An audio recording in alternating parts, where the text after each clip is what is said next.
Sa kabila ng malakas na ulan kaninang umaga, makikita ang tuloy-tuloy na pagsasanay ni PNP Chief General Nicolas Torre III sa PNP Oval sa Camp Crame.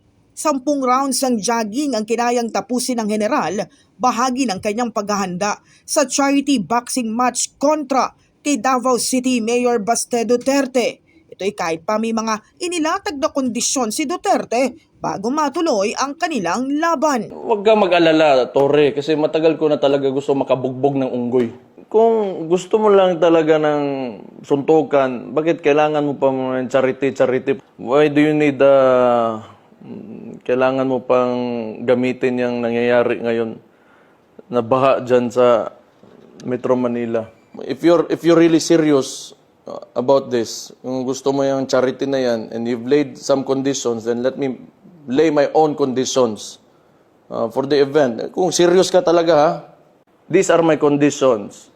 Pakiusapan mo yung amo mo na presidente and let it come out of his mouth that all elected officials should undergo a hair follicle drug test. Papalagan ko yung charity mo na yan. Ipinasilip naman ng PNP sa mga litratong ito ang pagse-set up ng magiging boxing ring sa Rizal Memorial Sports Complex para sa tapatan ng 2 alas 9 ng umaga sa Linggo. Nauna nang sinabi ni Torre na dumating man o hindi ang nakababatang Duterte, magpapaabot pa rin ng tulong ang PNP sa mga naapektuhan ng pagbaha. Whether he shows up or not, we will just continue with the distribution of aid sa ating Ngayong araw, naglabas na rin ng resolusyon ang Games and Amusements Board o GAB na sumusuporta sa laban. Tiniyak ng ahensya na may naka-standby na medical team na binubuo ng licensed physicians at paramedics at handa rin silang magtalaga ng kwalipikadong referee sakaling kailanganin. Sa huli, ang tanong ng marami, matutuloy kaya ang sagupaan sa ring?